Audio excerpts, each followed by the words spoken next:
गुरुजी को प्रणाम, गुरुजी की संगत को प्रणाम। बहुत बहुत शुक्राना गुरुजी आपका, हर पल शुक्राना।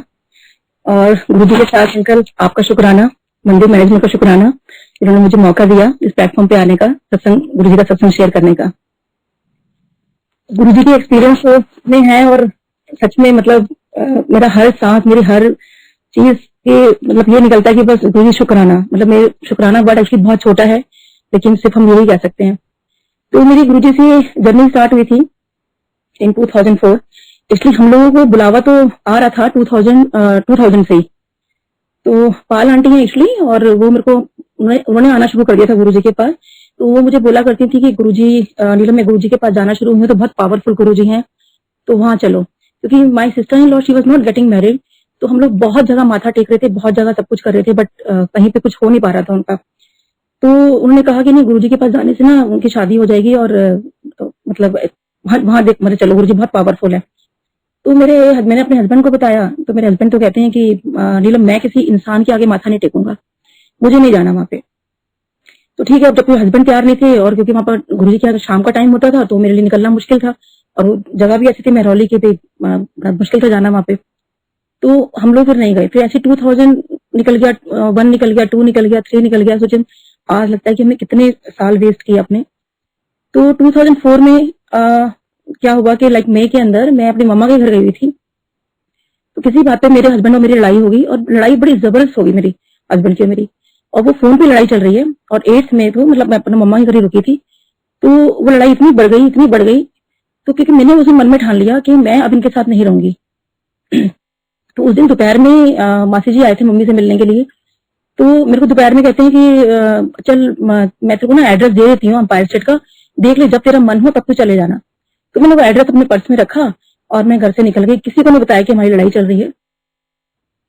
बच्चों को पता था, और आपस में हम लोग हस्बैंड वाइफ जो फोन पे लड़ रहे थे बेसिकली। तो मैं अपने घर आई, और घर आके मुझे लगा कि मैं मतलब घर तो जाना ही था, कि मैं क्या करूं। तो घर आके फिर वो लड़ाई शुरू। तो मुझे लगा कि नहीं, मैं अब इनके साथ अब नहीं रह सकती मैं।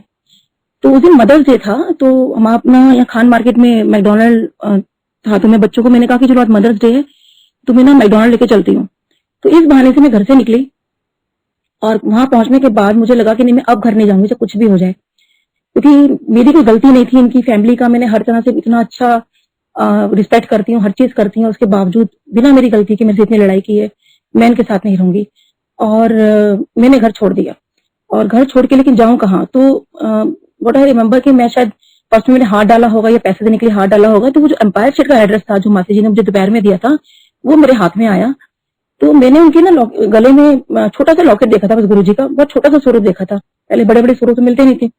तो वो स्वरूप देखने के बाद मतलब बस उतना मुझे ध्यान था। मैंने कहा कि एम्पायर स्टेट का एड्रेस। तो मेरे दिमाग में बस एक ही चीज आई, मैंने कहा गुरुजी, मासी जी आपको बड़ा भगवान भगवान करती हैं, तो चलो आज मैं भगवान के दर पे आती हूँ। जब इंसान थक हार जाता है तो यही कहता है कि हम भगवान के दर पे जाते। तो मैंने कहा आज को बड़ा भगवान भगवान करती है ना आपको, तो मैं भगवान के दर पे ही आ रही हूँ। मुझे नहीं पता मेरा क्या करोगे, और मैं कैसे पहुंचूंगी मुझे ये भी नहीं पता, क्योंकि मुझे नहीं आइडिया कि मैं यहाँ से खान मार्केट से कैसे आपके यहाँ पहुंचूं। और उस टाइम ओला ओवर कुछ होता नहीं था, तो ऑब्वियसली मेरे को समझ नहीं आया कि मैं क्या करूं। तो मेरे को दिमाग में आया, मैं कहा चलो मैं ना बस पकड़ के जाती हूँ। तो खैर हम लोग यहाँ से, मैंने कंडक्टर से पूछा, मैंने कहा भैया मुझे ऐसे ऐसे जाना है। पूछ के मैं रीच हूँ एम्पायर स्टेट। जब मैं एम्पायर स्टेट में अंदर गई तो बहुत कम संगत थी, ज्यादा लोग नहीं थे, आई थिंक 10-12 ही होंगे। तो जब मैं अंदर गई तो किचन के बाहर गुरुजी का स्वरूप लगा हुआ था, और गुरुजी अभी वहां विराजमान नहीं हुए थे, मतलब बहुत कम संगत थी। तो अपना जो भी एक्टिंग सेवादारी होंगे शायद वो, तो अपना सभी इधर उधर मतलब कर रहे थे। तो हम आगे जब बैठ गए, लेकिन बैठने से पहले जैसे मैंने स्वरूप की तरफ देखा तो मैंने गुरुजी को प्रणाम किया। तो जैसे मैंने माथा टेका स्वरूप को, तो एकदम से मुझे ऐसे लगा जैसे किसी ने कहा हो कि अकेली क्यों आई है। तो मैंने आसपास देखा कि किसने मुझे बोला कि ऐसे अकेली क्यों आई है। तो मुझे लगा शायद मैं भी किसी को और को बोला होगा। एनीवेज फिर मैंने मतलब मैं बैठने लगी, फिर वही एकदम से आवाज कि अकेली क्यों आई है। मुझे लगा कि अरे यहाँ तो अब आसपास कोई है भी नहीं। तो फिर मुझे लगा कि मासी जी ने बताया था कि गुरुजी टेलीपैथी के लिए भी कई बार बातें करते हैं, तो हो सकता है गुरुजी ने मेरे से मतलब मन से पूछा हो कि भाई तू अकेले क्यों आई है। तो मेरे को लगा कि शायद हस्बैंड के बिना आ नहीं सकते, क्या रीजन है कि मैं ऐसा क्यों मतलब चीज आ रही है। तो मैंने मन में फिर मैंने बोला, मैंने कहा गुरुजी आपको नहीं पता मैं अकेली क्यों आई हूँ, और इतनी लड़ाई की इन्होंने मेरे साथ। और तो आप संगत जी मानिए कि मेरे को ना गुरुजी ने 5 मिनट बैठना मतलब मुश्किल कर दिया। मैं इतनी बेचैन हो गई तो मेरे को ये बोलना पड़ा, अच्छा गुरुजी मैं इनको कॉल करती हूँ। सोचिए मैं गुरुजी से कभी नहीं मिली, अंदर ही अंदर से गुरुजी से मेरी बात चल रही है। तो मैं बाहर गई, एम्पायर स्टेट का एड्रेस दिया हस्बैंड को, और वो फोन पे फोन किए जा रहे थे, मैं उठा नहीं रही थी। खैर उन्होंने उठाया कि पता नहीं रात के 8 बज रहे हैं। तो जैसे ही मैंने कहा कि मैं महरौली रोड पर ऐसे ऐसी जगह पर हूँ, तो मेरे हस्बैंड तो उस टाइम तो घबरा गए कि भाई मतलब मेरे बीवी बच्चे महरौली रोड पर पता नहीं किस बाबा के चक्कर में फंस गए हैं। तो उन्होंने मुझे कोई डांट नहीं लगाई, बस कहा कि एड्रेस बता। बस एड्रेस बताया और उन्होंने फोन कट कर दिया। तो उसके बाद जब हम लोग फिर गुरुजी अपना गद्दी पर आके बैठ चुके थे, तो अगर अंपायर स्टेट में जैसे हम एंटर करते हैं तो गुरुजी के रूम के आगे बैठी हुई थी। तो जैसे जब हस्बैंड आए तो सोचिए गुरुजी बैठे हुए हैं और हस्बैंड सामने से आए, तो ऑब्वियसली उनको तो मतलब नहीं था गुरुजी से, कुछ भी नहीं था। तो उन्होंने एकदम से मुझे कहा, एकदम से बड़ी, वेरी लाउड एक्चुअली, कि चल उठ यहाँ से। तो मैंने उनको इशारा किया कि गुरुजी बैठे हुए, मतलब बैठ जाओ यहाँ पे। तो उनको तो कोई मतलब ही नहीं। तो मेरे को फिर भी इतने गुस्से में कहते चल उठ यहाँ से। और मेरे को ना मेरे हस्बैंड की चाय बड़ी कमजोरी रही है। तो उस टाइम मैंने एकदम से मन में बस ये प्रे किया, मैंने कहा गुरुजी कहीं से चाय आ जाए। चाय प्रसाद तो उनको पता नहीं था बोलते हैं। तो मेरे मन में मुझसे ये निकला कि गुरुजी चाय आ जाए, और वही गुरुजी ने शायद हमें जोड़ना था। तो तभी सेवा दर्ज होते एकदम चाय प्रसाद लेकर सामने आ गए। और जब चाय प्रसाद, जैसे चाय प्रसाद देखा हस्बैंड ने, तो ऑब्वियसली वो तो बिल्कुल वो हो जाता है, बहुत वीकनेस रही है इनकी चाय। तो उन्होंने सोचा कि चलो चाय पी के फिर निकल जाते हैं यहाँ से। तो जब वो चाय पीने बैठे वहां पर, तो अब गुरुजी इनको देख रहे थे, ये गुरुजी को देख रहे थे। Rather in fact they were staring at each other, literally घूर रहे थे। तो इनको मैंने कुंगलियां मारी कि आप ऐसे गुरुजी को मत देखो, वो क्या बोलेंगे और पूछेंगे कि किसने भेजा है। तो ऑयल आंटी को भी डांट पड़ जाएगी, भाई कैसे लोगों को भेजते हैं, ऐसे कोई मतलब किसी को भी घूरता है क्या। तो बट ऑब्वियसली हस्बैंड तो बहुत गुस्से में थे, वो कंटिन्यू गुरुजी को देख रहे थे और गुरुजी इनको देख रहे थे। तो आज तो हस्बैंड ये कहते हैं कि शायद वो गुरुजी ने, कहते हैं ना, वो एक दृष्टि ली थी कि इनको गुरुजी का वो चीज दिखाना था गुरुजी ने शायद। तो खैर एनीवे, अब कोई संगत बीच में आई, उसके बाद गुरुजी का और मेरे हस्बैंड का ध्यान टूटा। अब क्योंकि ये सब बीइंग अ फोरेंसिक एक्सपर्ट, ये तो उन लोगों में से कि जो बाल में से खाल निकालने वाले लोगों में से है, तो उनको तो कोई बिल्कुल भी रत्ती भर बिलीव नहीं हो रहा था कि भाई गुरुजी बैठे हैं, मुझे कुछ मतलब माथा टेकूं या कुछ उनको प्रणाम करूं, कुछ भी नहीं था। And he was very angry also, क्योंकि हमारी जो लड़ाई हो गई थी। तो जब संगत बीच में आई तो इनका और गुरुजी का ध्यान टूटा। तो जब वो तो जैसे हम लोग कहते हैं ना, जैसे चाय पीते हैं तो हम लोग कई बार थोड़ा आईज क्लोज कर लेते हैं, तो वही हस्बैंड ने शायद की होगी, क्योंकि he told me later on this thing, उस टाइम नहीं बताया मेरे को। तो उस टाइम जब इन्होंने देखा कि वो मेरे हस्बैंड क्या देखते हैं कि वहां पे कोई अंपायर स्टेट नहीं है, कोई संगत नहीं बैठी, कोई कुछ नहीं, कोई भी नहीं है, वहां सिर्फ गुरुजी विराजमान है। और गुरुजी भी कहाँ विराजमान है, ये जो पूरा यूनिवर्स है, यूनिवर्स के ऊपर गुरुजी विराजमान है। And he Guruji is showing कि he is the supreme of this universe. तो मेरे हस्बैंड और जितनी भी आप संगत जी, जितनी भी हमारी गैलेक्सीज हैं, जिसे कहते हैं ना आकाश गंगा है हमारी, जितनी भी गैलेक्सीज हैं वो गुरुजी के आसपास घूम रही है और गुरुजी उन सबके ऊपर विराजमान है, पूरे यूनिवर्स के ऊपर। अब मेरे हस्बैंड ने जब ये विजन फर्स्ट डे देखा, क्योंकि शायद गुरुजी को दिखाना पड़ा, क्योंकि गुरुजी को पता था ये ऐसे नहीं जुड़ेंगे, तो डे वन ही गुरुजी ने अपना ये स्वरूप, अपना रूप दिखाया, मतलब अपना दिव्य रूप जिसे मैं बोलूंगी कि। तो उन्होंने, तो मेरे हस्बैंड को एकदम झटका लगा। तो उन्होंने मन में सोचा कि ये कोई साधारण इंसान तो है नहीं, है तो महापुरुष, चलो बैठ जाता हूँ। तो वहां वो बैठ गए। तो उनकी एक्सप्रेशन से मुझे पता चल गया था कि मतलब थोड़ा सा कूल डाउन हो गए हैं, और मुझे ये बात तब तक नहीं पता थी। तो उसके बाद मेरे को लगा कि मैं इनको बोलती, मैंने कहा मासी जी ने बोला था कि लाइक लंगर भी करना होता है। एंड समहाउ ही एग्रीड कि चलो ठीक है कर लेते हैं। तो हम लोगों ने लंगर भी कर लिया। जब लंगर करने के बाद मैंने कहा कि उन्होंने बोला था कि फिर आज्ञा भी लेनी होती है। तो उन्होंने कहा नहीं, उसमें आज्ञा नहीं लूंगा, और मतलब तुम लोग आज्ञा लेके फटाफट आ जाओ। तो बेटी को लेके बाहर चले गए और मैं और बेटा हम लोग आज्ञा लेने के लिए गए गुरुजी के पास। जब हमारा नंबर आया तो गुरुजी को मैंने क्योंकि मैं तब यही सोच रही थी कि गुरुजी आज आपसे पक्का पूछूंगी मेरी लड़ाई क्यों हुई, तो दिमाग में वो लड़ाई बहुत घूम रही थी मेरे, क्योंकि कभी ऐसी लड़ाई हुई नहीं थी हम लोगों की। तो जैसे मैंने माथा टेका तो गुरुजी कहते हैं हाँ होर दस। तो मुझे एकदम समझ नहीं आया। मैं कहा गुरुजी कुछ नहीं, वो मेरी सिस्टर इन लोग की शादी नहीं हो रही, आप शादी करा दो। क्योंकि उस टाइम फ्रैक्शन ऑफ सेकंड में मुझे लगा कि हस्बैंड वाइफ की लड़ाई तो होती रहती है, क्योंकि ये दिस इज मोर इम्पोर्टेंट कि सिस्टर इन लॉ की शादी हो जाए। तो गुरुजी कहते हैं अच्छा ठीक है। तो मैंने ना उस टाइम बड़ी सारी रिंग्स पहनी हुई थी, हमें पंडितों ने बड़ी सारी रिंग्स पहनाई हुई थी, एस्ट्रोलॉजर ने। तो गुरुजी ने कहा कि अच्छा ये सब उतार के आना और अगले हफ्ते आना तो ब्लेस करूंगा। तो मैं कहा ठीक है गुरुजी। तो उसके बाद फिर गुरुजी कहते तो और बस। मैं कहा नहीं गुरुजी बस, आप ना शादी करा दो। तो गुरुजी कहते की नाम तेरा? मैंने कहा गुरुजी डॉक्टर नीलम। अच्छा की कर दी? फिर मैंने बताया गुरुजी डेंटल सर्जन हूँ। फिर हस्बैंड क्या करते हैं, बच्चे क्या करते हैं, कितने बच्चे हैं, कहाँ रहते हो, क्लिनिक कहाँ पर है? गुरुजी ने मतलब पूरा पूछा मेरे सब कुछ, एवरीथिंग। तो मुझे लगा कि शायद गुरुजी में भी डे 1 तो शायद रूटीन होता होगा यहाँ पे, सब गुरुजी सबका पूछते होंगे ऐसे ही। तो मैं भी सब में सारा बता रही थी, किसने भेजा है, कहाँ रहते हो, सब कुछ पूछा उन्होंने। तो मैंने सब बताया किसने भेजा है, कैसे आए हम लोग। तो उसके बाद पूरी गुरुजी कहते हैं अच्छा तो की कर दी। मैंने कहा गुरुजी वो BDS डॉक्टर हूँ। कहते अच्छा तो होर दस तेनों की चाहिए। मैंने कहा नहीं गुरुजी बस। नहीं तो होर बोलते हो की चाहिए। अब मुझे समझ नहीं है कि गुरुजी 3-4 बार से बोल रहे हैं। सोचिए आज संगत जी रियलाइज होता रब ने कितनी बार मेरे से पूछा। तो मैंने कहा गुरुजी, मुझे लगा कि बेटा साथ में बैठा हुआ था, तो मैंने कहा गुरुजी ये बेटा है, इसको ब्लेस कर दो। तो गुरुजी कहते हैं तो होर दे तेनों की चाहिए। तो मैंने कहा गुरुजी बाहर बेटी है, इसको ब्लेस कर दो। कहते हैं तो होर दे तेनों की चाहिए।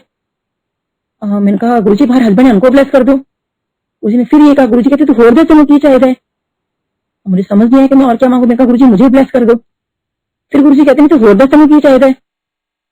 अब मुझे तो कुछ समझ नहीं आया। मैंने कहा नहीं गुरुजी, मैंने हाथ जोड़ लेके गुरुजी बस और कुछ नहीं, मतलब एकदम से गुरुजी कहते हैं अच्छा तू डेंटल सर्जन है, BDS डॉक्टर है, तो तेन BDS की फुल फॉर्म आती है। मैंने कहा हाँ जी गुरुजी आती है।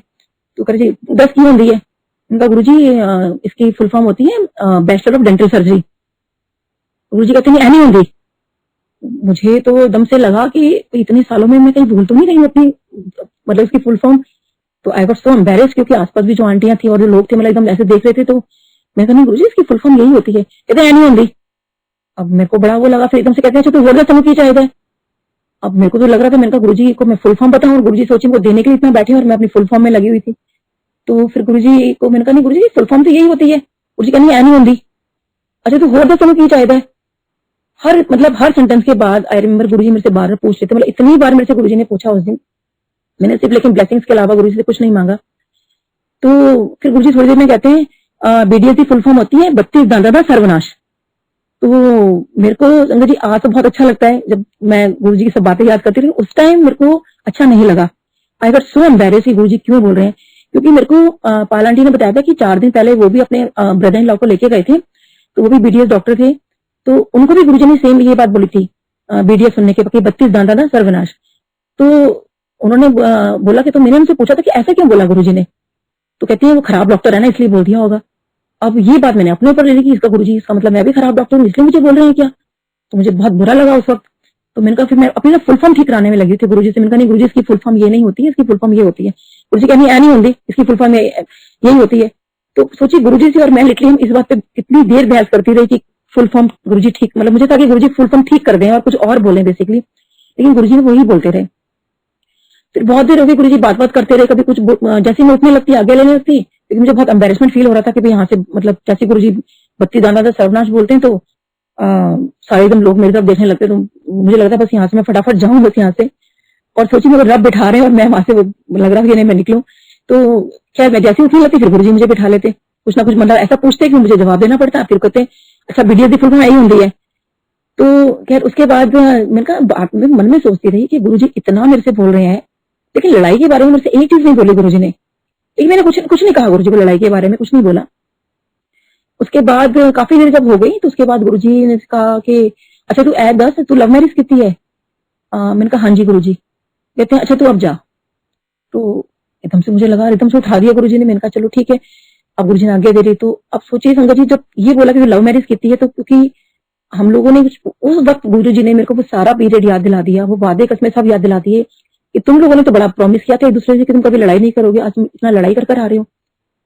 तो खैर और BDS का भी मतलब ये था कि और मुझे खैर बाद में पता चला कि गुरुजी हर किसी की फुल फॉर्म बनाई हुई थी गुरुजी ने, बट उस टाइम मुझे थोड़ा सा अच्छा नहीं लगा था। अच्छा उसके बाद संगत जी क्या हुआ कि मेरे को जब भी मैंने माथा टेकना गुरुजी के, गुरुजी ने हमेशा मुझे बोलना 32 दांता था सर्वनाश दिखते के साथ ही। और मुझे I used to feel very bad कि नहीं गुरुजी, मतलब मैं कहती हूँ गुरुजी ने इसकी फुल फॉर्म ये है। तो हमेशा गुरुजी इसमें फुल फॉर्म ठीक कराते थे, बट गुरुजी मुझे हमेशा ये बोलते थे।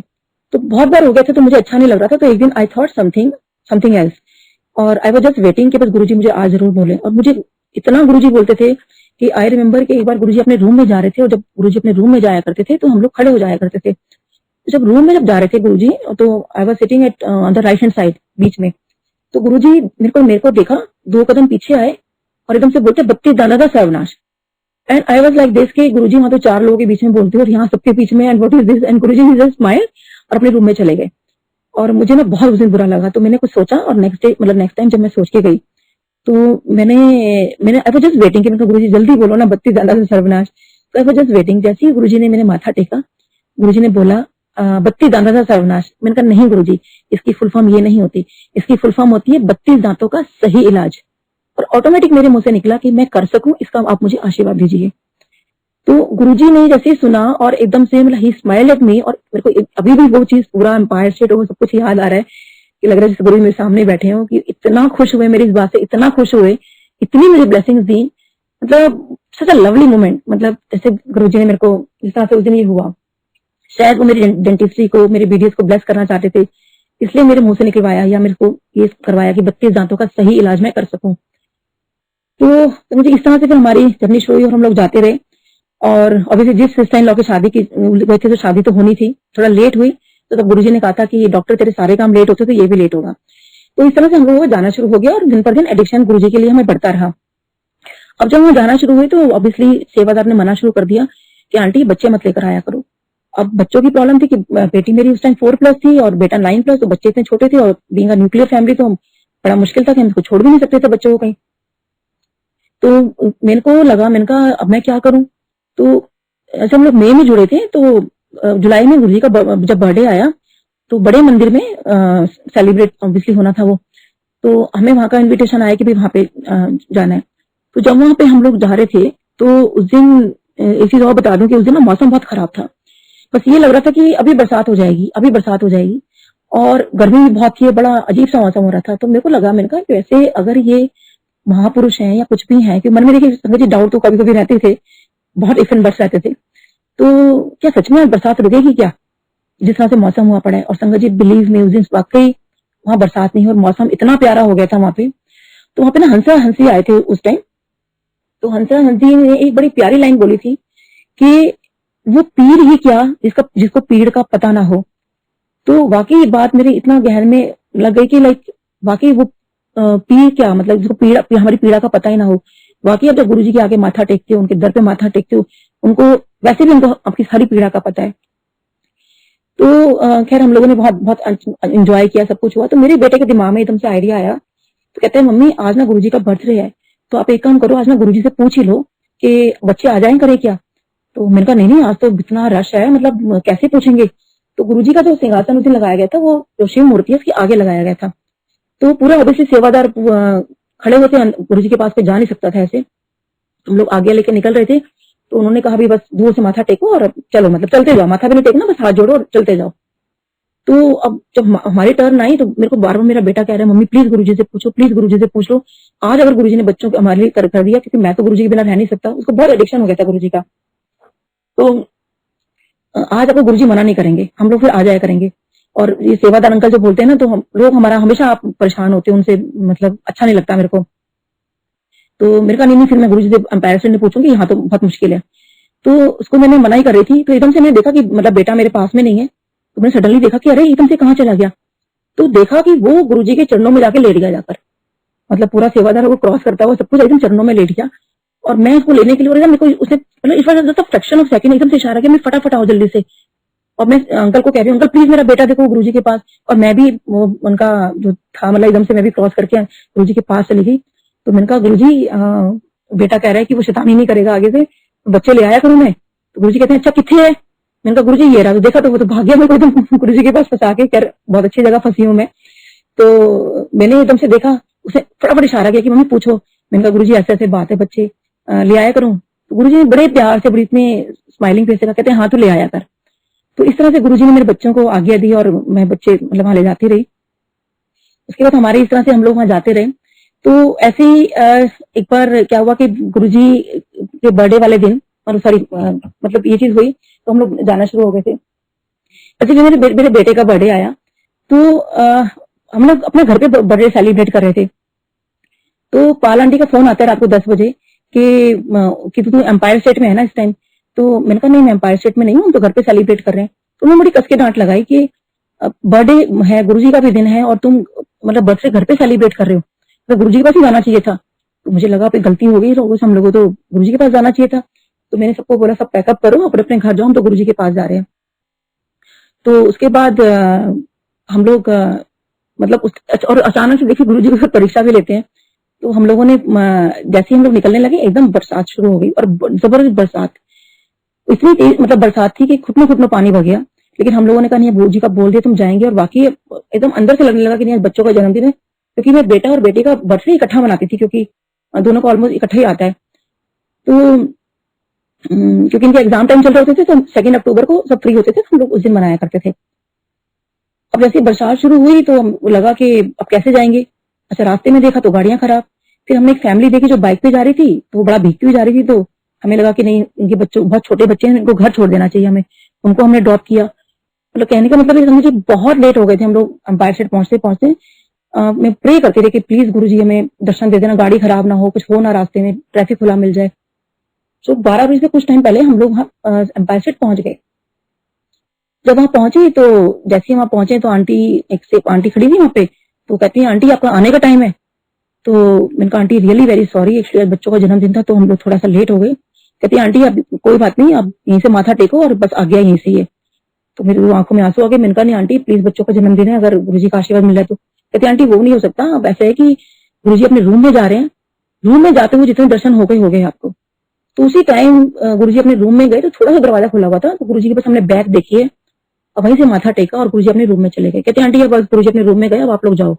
और हाँ, अगर लंगर करना है, क्योंकि गुरु के दर पे गए आए हो तो लंगर कर रहे हैं तो आप लंगर कर लो। मैंने कहा नहीं आंटी, इसलिए बताया ना बच्चों का जन्मदिन है, तो हम लोग पूरा मतलब मैं हाथ लगा के बता रही थी कि आंटी पूरा यहाँ तक फुल है, हम लोग लंगर नहीं करेंगे। तो कहते हैं कि अच्छा ठीक है फिर आप लोग यहीं से आके लो। तो अब मेरे को बड़ा अंदर से लगा कि बड़ा मतलब थोड़ा सा लेट हो गए हम लोग कि बच्चों का जन्मदिन दोपहर में मना लेते, वो डिग्रेट कर रहे थे बेसिकली। फिर अंदर से दूसरे सेवादार निकल कर आए। जैसे मैंने देखा कि अरे संगत आई है, तुमने कहा अरे आंटी आपने लंगर किया।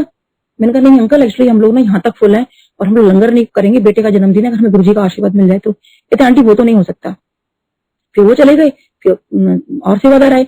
जैसे उन्होंने मैं देखा कि अरे संगत आई, हमने कहा आंटी आपने लंगर किया। मैंने कहा नहीं अंकल, हम लोग यहाँ तक फुल है, हम लोग लंगर नहीं करेंगे, अगर प्लीज गुरुजी का आशीर्वाद मिल जाए, बच्चों का जन्मदिन है। अब एक एक करके सेवादार निकलते जा रहे हैं, सब वाइंड अप हो रहा था अंपायर सीट में, और वो हमसे ये बात पूछते जा रहे हैं और मैं यही जवाब देते जा रही हूँ कि नहीं हम लोग लंगर नहीं करेंगे। उसके बाद एक आंटी देख रहे थे, तो उन्होंने मेरे को कहा कि आंटी आप एक काम करो, आप इतना बोल रहे हो, आप ना एक काम करो अंदर चले जाओ। तो मैंने कहा आंटी वो डांट, मतलब गुरुजी वैसे इतने गुस्से में, सबको डांट पड़ रही है। कहती कोई बात नहीं, आप भी डांट खा लेना अगर बाई चांस डांट पड़ती है। तो मैंने कहा बात भी ठीक है, डांट खा लेंगे कोई बात नहीं, गुरुजी की तो डांट भी बहुत अच्छी है। तो हम लोग अंदर चले गए। जब अंदर गए तो अंदर वाले सेवादार ने जैसे हमें देखा, उन्होंने भी सेम क्वेश्चन किया, लंगर किया। उनको भी मेरा वही है कि अंकल हम लंगर नहीं करेंगे, हम लोग यहाँ तक फुल है, बच्चों का जन्मदिन है, अगर गुरुजी का आशीर्वाद मिल जाए तो। कहते आंटी वो तो नहीं हो सकता। तो खैर एनीवे सारे सेवादार जाते जा रहे थे, हमसे ये पूछते जा रहे थे और सेम क्वेश्चन सेम आंसर। तो उसके बाद मैंने सडनली नोटिस किया कि मेरे साथ मेनका गांधी आंटी जी बैठी हुई हैं। जब मैंने उनको देखा तो मैंने उनको बोला ma'am just want to say thanks to you. And she said thanks for what. तो मैंने कहा just because of you I just left the non veg. And just she looked at me and she said how.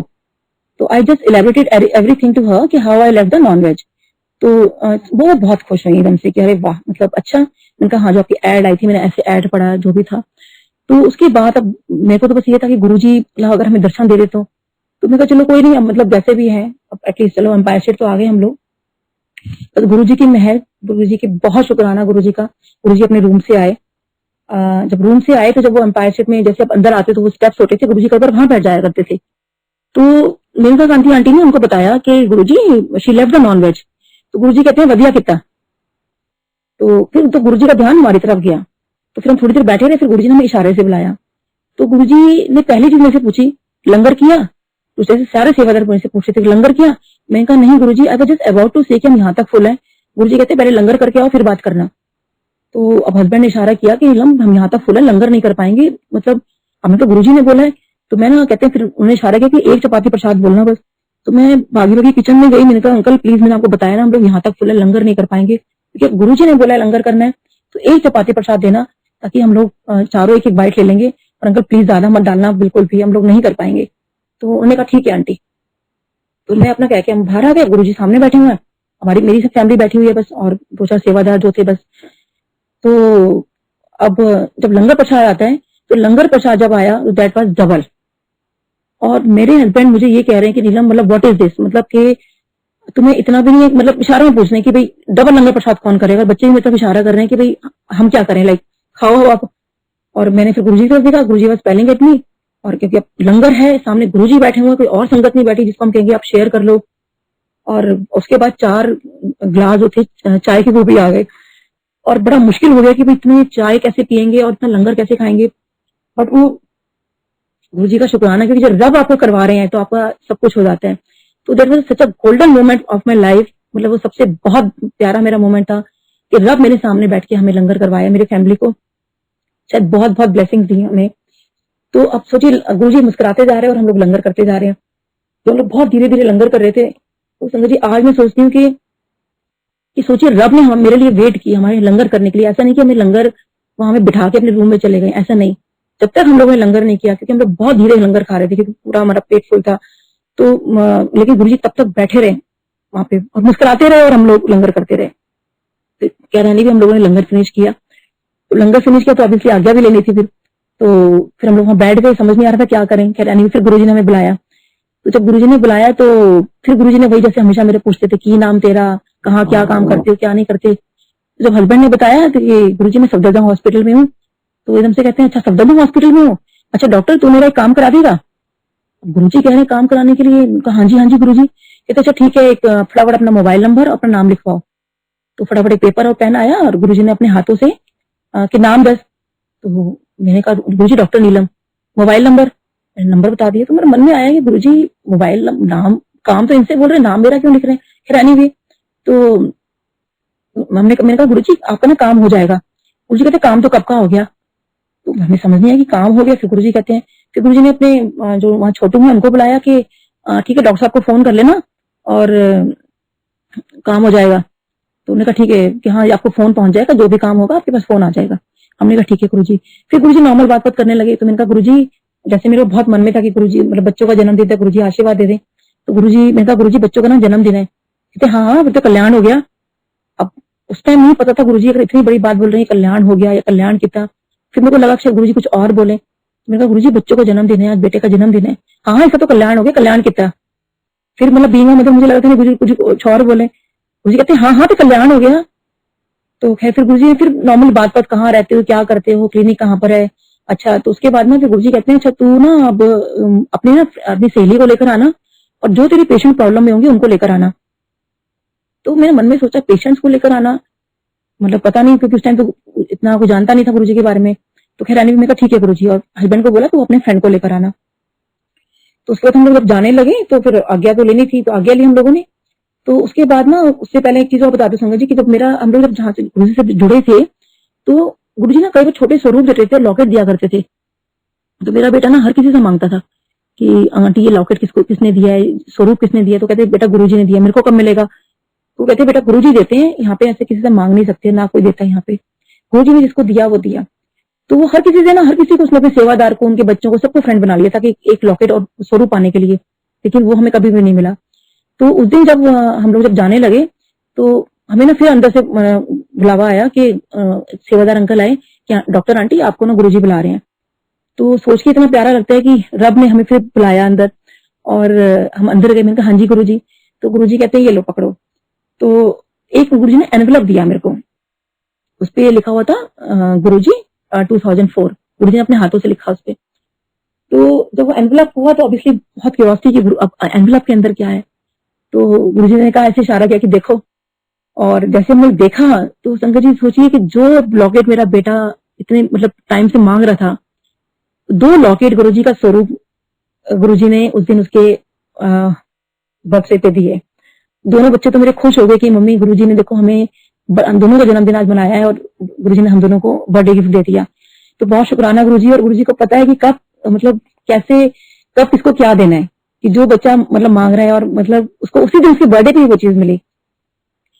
तो इस तरह से हमारा गुरुजी सब हम लोग फिर आते रहे गुरुजी के पास। बहुत बढ़िया मतलब जर्नी तो रही हमारी, अभी भी बढ़िया ही है। तो अच्छा, गुरुजी के बाद में और भी बता दूं कि गुरुजी ना बहुत जोवियल नेचर के होते थे, बहुत मतलब हंसी मजाक करना और बहुत कुछ ऐसे रैंडमली कुछ बोल देना। जैसे एक बार क्या हुआ कि जब मैं माथा टेकने जा रही थी गुरुजी को, तो गुरुजी मेरे को कहते हैं कि मैनू ऐ नहीं समझ आता कि सारे के सारे डॉक्टर अगर अच्छे आ जाओगे तो इलाज कौन करेगा। तो मेरे को एकदम से लगा गुरुजी ने क्या बोला, मतलब मैं तो एम्बेरसमेंट भी फील हो रही थी। गुरु जी ने एकदम से सारा इशारा किया कि मुझे समझ नहीं आता कि सारे के सारे डॉक्टर अगर ਇੱਥੇ आ जाओगे। उस दिन बाय चांस सारे के सारे जो संगत थी वो सारी डॉक्टर्स थी।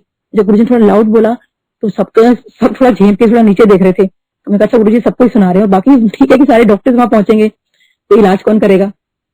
क्या करने वाले तो गुरु जी हैं, बट एक माध्यम बना रखा है हम लोगों को बस। तो फिर ऐसे ही एक बार क्या हुआ कि मेरे को ना गुरु जी का ये लगता था कि गुरु जी आपने मेरे साथ सब कुछ तो पूछ लिया। मतलब मन में सोच रही हूँ, मैं गुरु जी का माथा टेकने जा रही हूँ और मन में सोच रही हूँ कि गुरु जी आप सब कुछ तो मेरे से पूछ लिया, कभी ऐसा तो बताया नहीं जो मैंने आपको ना बताया हो। तो इफेक्ट बस तो रहते थे ना दिमाग में कि वाकई मतलब तो जानते हैं, मतलब सॉरी गुरु जी जानते तो आप सब कुछ हो, पर उस वक्त की बात बता रही हूँ। तो जैसे मैं माथा टेकने गई तो मेरे को एकदम से गुरु जी कहते हैं तो फिर तो और बस तो मौलाना आवाज से है। मैंने कहा हाँ जी गुरु जी। कहते अच्छा। तो मैं तो संगत जी इतना वो हो गई तो कान पकड़े उस दिन से। मैंने कहा गुरु जी आज की बात मैं कभी शक नहीं करूंगी, क्योंकि मौलाना आजाद मेडिकल कॉलेज मेरे कॉलेज का नाम है। अब कॉलेज का नाम तो मैंने कभी नहीं बताया था गुरु जी को। गुरु जी को कैसे पता कि मैं मौलाना आजाद से पढ़ी हुई हूँ। तो खैरानी वे वो भी चीज मेरा गुरु जी ने वो चीज वो कर दी। अच्छा ऐसे ही एक दिन देखो गुरु जी बिल्कुल जाने जाने है, वो आपके मन में क्या चल रहा है और सब कुछ जानते हैं। एक बार क्या हुआ कि गुरु जी की लेफ्ट हैंड साइड पे वो बैठी हुई थी महबूबा मुफ्ती जी, उनका लंगर प्रसाद चल रहा था और हम लोग आई थिंक वेट कर रहे थे लंगर प्रसाद की। मैं राइट हैंड साइड पे बैठी हुई थी। तो गुरु जी महबूबा मुफ्ती जी को कहते हैं कि चल तू 2 चपाती प्रसाद खा ले तो सीएम बना दूंगा। और मैं सोच रही हूँ कि 2 चपाती प्रसाद में सीएम बना देंगे। तो खैरानी भी अब गुरु जी की महिमा देखिए वो बने भी। तो उसके बाद वो माथा टेक के जाने लगे गुरु जी को, तो उन्होंने अपने शायद वो बोलते हैं ना अस्सलाम वालेकुम बोलते हैं, तो उन्होंने जो भी बोला होगा तो गुरुजी ने जो उसका जवाब दिया वो ये जवाब दिया वालेकुम सलाम आंटी। तो जैसे जब मैंने गुरुजी को बोलते सुना कि वालेकुम सलाम आंटी, तो मेरे को इतने प्यारे लगे गुरुजी, इतने क्यूट लगे मेरे को गुरुजी। मैंने कहा गुरुजी वाओ, मतलब क्या कितने प्यारे लग रहे हो, कितने क्यूट लग रहे हो ना ये बोलते वालेकुम सलाम आंटी। मेरे ना दिमाग में ना वो बात, मतलब जो गुरुजी का जिस तरह बोला था मेरे अंदर जिस तरह से ना बिल्कुल अंदर घर कर गई वो चीज कि गुरुजी इतना प्यारे लग रहे थे, कितने प्यारे लग रहे थे। अच्छा may be she is a Muslim lady, तो इसीलिए शायद आपने इनको बोला होगा मुझे क्यों बोलोगे। मतलब मुझे इतना लगा कि मुझे भी ये बात बोले लेकिन मुझे क्यों बोलोगे। लेकिन उन्होंने तो जिस अंदाज में आपको मतलब नमस्ते की, तो आपने उसी हिसाब से आपने उनको जवाब दे दिया। मतलब ये था मेरा। तो मैंने कोई बात नहीं, अच्छा मैंने ये बात किसी को बताई नहीं, मैं अपना घर आ गई। और पूरा हफ्ते ना मैं ये सोचती रही गुरुजी कितने प्यारे लग रहे थे ना, वालेकुम सलाम आंटी। मतलब वो पूरा हफ्ता मेरे दिमाग में वो गुरुजी की चीज पूरा हफ्ते घूमती रही। उसके बाद जब मैं नेक्स्ट वीक गई गुरुजी के पास, जैसे ही मैंने माथा टेका तो गुरुजी मुझे कहते हैं वालेकुम सलाम aunty. And I was like this कि अरे मतलब ये तो मैंने किसी बोला नहीं, और गुरुजी ने सोचे 1 हफ्ते के बाद मुझे ये बात बोली मैंने कि वालेकुम सलाम आंटी, और उसी अंदाज में जैसे वो हाथ उठा के बोलते हैं वालेकुम सलाम आंटी, जैसे सेम उनको बोला था जिस बात में गुरुजी की बात पे फिदा हो गई थी, सेम उसी अंदाज में कि वालेकुम सलाम आंटी। तो कहने का मतलब संगत जी गुरुजी जाने जाना उनको तो सब पता है। अच्छा ऐसे ही गुरुजी का एक बार क्या हुआ कि मेरे को ना हाइपोथायराइडिज्म हो गया, और जो टेस्ट रिपोर्ट मेरे हस्बैंड ने कहा कि नीलम गुरुजी को दिखा दो कि भाई ऐसे ऐसे प्रॉब्लम हो गई है। तो मैंने कहा नहीं बड़ा अजीब लगेगा, गुरुजी के पास थोड़ी टेस्ट रिपोर्ट लेके जाऊंगी कि भाई ऐसे गुरुजी आप टेस्ट रिपोर्ट देखो। कहते नहीं कोई बात नहीं, मतलब बीमारी ठीक नहीं होती है, एक बार गुरुजी से बोल दो। तो मैं वो टेस्ट रिपोर्ट लेके मैं गुरुजी के पास गई, और बहुत मतलब अजीब तो लग रहा था मुझे। फिर मैंने को गुरुजी का थोड़ा इशारा करके गुरुजी वो ना मेरे को हाइपोथायराइडिज्म हो गया। अच्छा उसके साथ ना मेरे को ना टॉन्सिल्स की प्रॉब्लम हो गई थी, मेरे ना गले में से आवाज नहीं निकलती थी। मतलब कुछ भी खाया पिया खट्टा तो मतलब बिल्कुल समझो गला बंद, बात भी नहीं की जाती थी मेरे से। तो मेरा ना गला बहुत ज्यादा खराब हो गया था। तो मैंने इनफेक्ट एक राखी ब्रदर है तो उन्होंने मुझे कहा था कि नीलम इमीडिएटली ऑपरेशन करवा लो, तो तेरी बहुत प्रॉब्लम बढ़ जाएगी गले की। तो मैं बहुत डरती हूँ, क्योंकि डर भी लगता था, बीइंग अ डॉक्टर सारी चीजें पता होती है हम लोगों की, हेड एंड नेक में अगर कुछ हुआ तो, अगर कुछ कॉम्प्लिकेशन हो गए तो मैंने कहा नहीं मैं ऑपरेशन नहीं करवाऊंगी। तो मैं जब गुरुजी के पास गई तो मैंने कहा गुरुजी मेरे को ना वो हाइपोथायराइडिज्म हो गया। तो गुरुजी कहते हैं कि मेरे को आवाज तो वैसे नहीं निकल रही थी। मैंने कहा, फिर मैं थोड़ा जोर से बोला, मैंने कहा गुरुजी हाइपोथायराइडिज्म हो गया। गुरुजी ने फिर बड़े लाउड मेरे से पूछा कि, मैंने कहा गुरुजी हाइपोथायराइडिज्म हो गया है। फिर गुरुजी ने 3rd टाइम पूछा कि, बड़ी जोर से पूछा, और उसी लाउड में मैंने जवाब दिया मुझे हाइपोथायराइडिज्म हो गया है। गुरुजी कहते चल तू जा। तो मेरे को समझ नहीं आया कि भाई क्या। तो वहां पे एक अंकल खड़े थे, तो सेवादार अंकल, मैंने उनसे पूछा, मैंने कहा अंकल गुरुजी ने तो कुछ बताया नहीं, मतलब कुछ कहते क्या कहा गुरुजी ने। मैंने कहा गुरुजी ने कहा चल जा। तो कहते हैं आंटी बस तो बीमारी को बोल दिया चल जा, अब बीमारी गई। तो सोची संगत जी मैं अब हर 6 महीने में अपना टेस्ट करवाती हूँ, तब से लेके मुझे कोई हाइपोथायराइडिज्म नहीं है। मेरे को गुरुजी ने मेरे को ठीक रखा हुआ है। उसके बाद मेरी एंटी टीबी बॉडी होती है वो काफी 3000 चली गई थी, लेकिन गुरुजी की कृपा से वो भी मेरे बहुत कम हो गए हैं। तो ऐसे गुरुजी ने ये चीज मेरे को ब्लेस की। और गुरुजी का तो खैर इतनी सब चीजें हैं। अच्छा, एक दिन क्या हुआ कि जब हम लोग वहाँ पे गुरुजी के वहाँ बैठे हुए थे, मतलब आई थिंक वो दिवाली का दिन था, तो उससे पहले क्या हुआ कि मैंने ना उस दिन ब्लैक कलर का और गोल्डन कलर का ना एक ड्रेस पहना, क्योंकि मुझे ना वो ड्रेस बहुत पसंद था, लेकिन मेरी मदर इन लॉ को भी पहनने नहीं देती थी black dress, specially on festivals. तो मुझे लगा कि नहीं, गुरुजी यहाँ तो बहुत अच्छे अच्छे सब कपड़े पहनते हैं, बड़ा हैट बन के जाते हैं, तो मैं भी आज ये पहनती हूँ और मैं मतलब ऐसे जाएंगे हम लोग। तो जब हम लोग दिवाली वाले दिन गुरुजी के यहाँ गए एम्पायर स्टेट में, वहां जब मैं पहुंची तो मुझे निकलने के बाद मुझे लगा, मैंने कहा नहीं काले कपड़े पहन लिए और अजीब तो नहीं लगेगा। मैं कहा गुरुजी से ना डांट ही ना पड़ जाए आज मेरे को कि फेस्टिवल में काले कपड़े पहनकर आता है। तो खैर एनी हम लोग निकल चुके थे। तो जब एम्पायर स्टेट पहुंची ना, तो मैं ये देख रही थी कि किसी का मैचिंग मुझे मिल जाए, लाइक कोई भी संगत मिल जाए ब्लैक कपड़ों में मुझे, कि लाइक थोड़ा ये हो जाएगा कि चलो मेरे खाली ब्लैक नहीं है और भी संगत ब्लैक पहनकर आई है, लेकिन किसी संगत के ब्लैक नहीं थे। मुझे सब बड़े कलरफुल पहन के आए हुए थे कपड़े। मुझे बड़ा लग रहा था कि वो क्या बोलेगा कि काले कपड़े पहनकर आ गए, बताओ। तो मैं बड़ा डरते डरते अंदर एम्पायर स्टेट में मतलब अंदर गई माथा टेकने के लिए। देखा, जैसे मैंने गुरुजी को देखा तो सोची संगत जी, मेरी जो मैचिंग थी गुरुजी से थी। गुरुजी ने उस दिन ब्लैक और वो गोल्डन जैसे मेरे कपड़ों का मैचिंग था, वो गुरुजी ने पहना हुआ था। तो सोचिए गुरुजी छोटी छोटी चीजों का आपका कितना ध्यान रखते हैं। तो क्या फिर खैर हम लोग वहाँ बैठे, तो हम जब वहाँ बैठे थे तो कई बार रात को लेट हो जाते थे, तो कड़ा प्रसाद आता था, चाय प्रसाद आती थी। तो वहाँ बैठे थे तो गुरुजी वैसे तो कभी कोई प्रवचन करते नहीं थे, लेकिन रैंडमली कभी कुछ बोल देते थे। तो उस दिन गुरुजी ऐसे ही बोला कि मन चंगा तो सब चंगा, या घर बड़ा हो इससे कोई फर्क नहीं पड़ता, बस किसी का दिल बड़ा होना चाहिए, कोई फर्क नहीं पड़ता। कभी मत सोचो कि किसका घर छोटा है या बड़ा है, बस मन चंगा तो सब चंगा।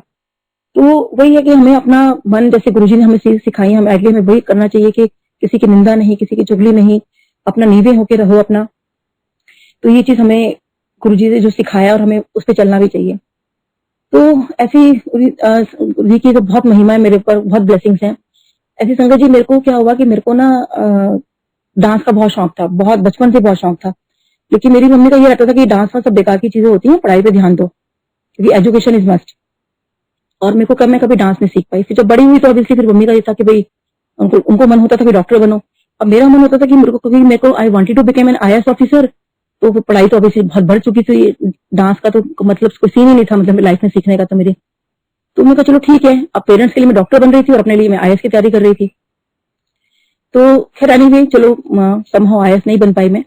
तो उसके बाद खैर हम लोगों, जब मेरा सारा ही मतलब हो गया, तो जब बच्चे जब छोटे थे तो उनको मैंने डांस क्लास में डाला। जब मैंने डांस क्लास में बच्चों को डालने गई तो मैंने देखा कि ना जो मदर्स भी थी वो भी डांस सीख रही थी। तो मेरे को लगा कि अरे जब मदर्स सीख रही है तो मेरे को तो सब पढ़ाई सब पूरी हो गई है, अब तो I am now free now, तो अब मैं यहाँ डांस अब ज्वाइन कर लेती हूँ। तो मैंने ना कथक ज्वाइन किया, लेकिन कुछ टाइम के बाद ही मेरा सीवियर बैकएक हो गया। एक तो बीइंग अ डेंटल सर्जन हमारा ऑक्यूपेशनल हैजार्ड होता ही है बैकएक का, और दूसरा या वो डांस की वजह से रीजन था या जो भी था, it was a very severe बैकएक। और जब मेरे को डॉक्टर को दिखाया तो मेरा पहला क्वेश्चन बल्कि ये था कि डॉक्टर साहब मैं डांस कर पाऊंगी क्या। तो वो तो हंसने लगे, कहते हैं कि आप चल भी पाओ यही बहुत बड़ी बात है, डांस तो भूल जाओ जिंदगी भर आप। और मेरे को तो लगा कि अरे मतलब फिर उनसे मैंने पूछा कि डॉक्टर साहब मैं काम कैसे करूंगी। कहते हैं फिलहाल तो आप बेड रेस्ट करिए, और काम का अगर आपको करना होगा तो आपने काम ऐसे करना है कि अब आपने सिर्फ पेशेंट देखने हैं, उसके बाद आप क्लिनिक में बेड लगाइए, बेड पे पीछे लेट जाइए, और आपने बैठना नहीं है बहुत देर तक, सिर्फ उतनी देर बैठोगे आप जितनी देर आप काम कर रहे हो, और फिर जाके बेड पे आप लेट जाओ। तो बड़ा मुश्किल हो गया था मेरे लिए ये सब करना कि आप मतलब बैठे हो काम करो फिर जाके लेट जाओ। तो फिर उस बीच हम गुरुजी के पास जा रहे थे, लेकिन मैंने कभी गुरु से इस बात का जिक्र ही नहीं किया कि गुरुजी मेरे को बैकएक होता है या क्या है। अब मुझे लगता है ये वाली क्या बात बोलोगी मुझे बैकएक हो रहा है। तो अब 2005 में न्यू ईयर ईव था, तो जब बड़े मंदिर में हम लोग जाया करते थे ना, तो सबको पता है कि बड़े फंक्शन सबको डांस कराते थे। तो जब डांस में रात को जब जैसे 12 बजे तो वो डांस शुरू हो गया। अब पूरा हॉल जो था एकदम फुल था और सब लोग खड़े हो गए, ऑब्वियसली उस टाइम 12 जैसे बजे थे। जैसे मैं जाके बड़े मंदिर में जो राइट हैंड साइड पे विंडो है, मैं बिल्कुल कोने में खड़ी हो गई, क्योंकि किसी को अगर मेरे को धक्का भी लगे तो मुश्किल हो जाएगी। कि डॉक्टर से बड़ा स्ट्रिक्टली मुझे बोला हुआ था कि आप बहुत ध्यान से रहना अपना। तो मैं अपना दूर जाके खड़ी हो गई, बेटा मेरे बच्चे साथ ही थे और मेरी फ्रेंड के साथ में अपना अलग से खड़ी हुई थी। तो अब सब डांस कर रहे हैं, मैं सिर्फ क्लैप कर रही हूँ और बड़ा उनको बहुत ऐसी नजरों से देख रही हूँ कि सब डांस कर पा रहे हो, देखो मैं तो अब कभी डांस ही नहीं कर पाऊंगी। और जो थोड़ा बहुत कर लेती थी अब वो भी गया मेरे तो लाइफ में। तो अब सोचिए संगत जी, गुरु जी जब आपके लाइफ में आ गए हैं तो उन्होंने आपकी इच्छाएं कैसे पूरी नहीं करनी है, प्लस कैसे ठीक नहीं करना उन्होंने आपको, तो सब जाने जाने। तो सोचिए कि इतनी भीड़ के अंदर गुरु जी अपने सिंहासन में बैठे हैं और मैं राइट हैंड साइड विंडो में बैठी हूँ। तो सोचिए गुरु जी और मेरे बीच में पूरी एक लाइन बन जाती है, यानी गुरु जी और मैं एक दूसरे को देख पा रहे हैं, लाइक जैसे सब लोग अट गए हों, एक रास्ता सा जैसे बन जाता है। तो गुरु जी मुझे देख पा रहे हैं और मैं ऑब्वियसली मैं तो गुरु जी को देख रही थी। तो गुरु जी ने मुझे इशारे से कहा कि आके डांस करो। तो मेरे को लगा पता नहीं किसको बोला, मैंने आसपास देखा तो फिर गुरुजी ने एकदम बोला आके डांस करो। तो मैंने कहा गुरुजी मैंने इशारे से पूछा गुरुजी मैं, गुरुजी हाँ हाँ। तो मेरे को विश्वास ही नहीं हुआ गुरुजी मुझे बोल रहे। मैं गुरुजी मैं, तो गुरुजी ने जैसे अपना माथा नहीं, हम उससे बीतते हैं मतलब बोलते हैं कि आके चलो डांस करो। फिर गुरुजी ने मुझे बोला, तो बस गुरुजी ने तो इतनी बार बोल दिया तो ऑब्वियसली मैं तो सब भूल गई कि मेरे बैक एक है क्या है। और इतना मैंने गुरुजी के आगे डांस किया, इतना मैंने डांस किया उस दिन। और मतलब हाँ, उसके बाद संगत जी वो बैक एक मेरा चला गया। नॉर्मल रूटीन में वो अपने काम की वजह से मेरा वैसे हो जाता है, लेकिन जो डॉक्टर्स ने मुझे कहा था कि आप कभी आपको चल भी पाओ ये बहुत बड़ी बात है, डांस तो आप भूल जाओ। तो सोचिए मेरे को गुरुजी ने उस दिन डांस मेरा ब्लेस किया मेरे को। और आज की डेट में सोचिए मैं जुम्बा मैं करती हूँ, मैं सेमी क्लासिकल में सीख रही हूँ। I have done the group performance, एक मैंने सोलो भी अभी किया। तो सोचिए गुरुजी की कितनी कृपा है। और फिर मन में जैसे आता है ना, देखो छोटी छोटी चीजों का गुरुजी आपका ध्यान रखते हैं।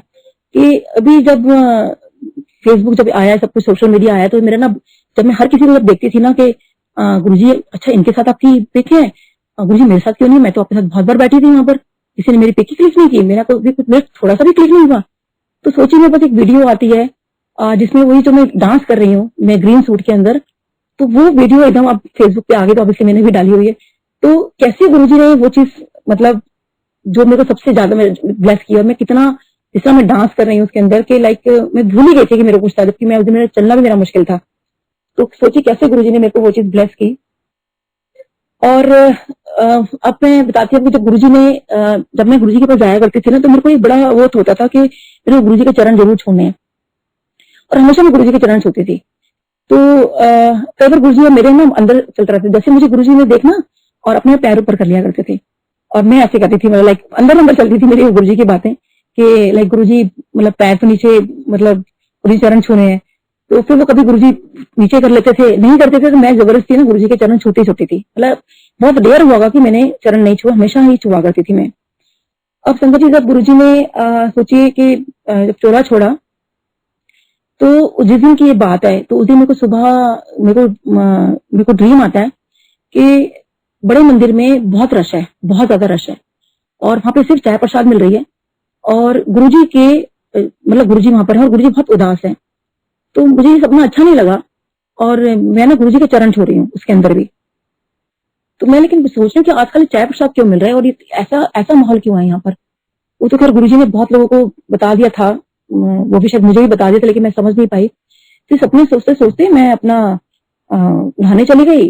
तो मेरे को दिमाग में बस वही आ रहा था कि आज ऐसा मेरे को सपना ऐसा क्यों दिखाई दिया, बड़े मंदिर मतलब हर कोई खुश नहीं था उसके अंदर। तो मैं एकदम बाथरूम में स्लिप कर गई, बड़ी बुरी तरह स्लिप की मैं। अब वही होता है संगत जी कि जब आप स्लिप कर जाते हो तो आपको कुछ भी हो सकता है। बट वो गुरुजी का मैं ध्यान कर रही थी, गुरुजी ने खैर मेरे को बचा लिया, मेरे को छुआ नहीं। तो अब दोपहर में जब मैं क्लिनिक गई तो पाल आंटी का फोन आता है कि नीलम गुरुजी की तबीयत ठीक नहीं है, मंदिर पहुंचो। तो मैं तो वहां पेशेंट का सारा काम छोड़ के मैंने कहा नहीं चलो मंदिर जाना है। हस्बैंड को फोन किया कि मैं आ रही हूँ, फटाफट नीचे मिलना और गाड़ी तैयार रखना, मंदिर जाना है, गुरुजी की तबीयत ठीक नहीं है। लेकिन जब वहां पे गए और सब कुछ देखा तो ऑब्वियसली मतलब हम तो को लगा कि बस पता नहीं जैसे अनाथ हो गए हो, मतलब बिल्कुल बर्दाश्त नहीं हुआ, मतलब बहुत बुरी हालत थी हम सबकी थी इनफैक्ट वहां पे। तो मेरे को ना अचानक से बस वो सुबह वाला ड्रीम याद आ गया कि यही सब था कि बहुत सब कुछ खुश नहीं था। और गुरुजी ने मुझे बता रहे थे मुझे कि देख मतलब मैं ये फिजिकल फॉर्म छोड़ के जा रहा हूँ।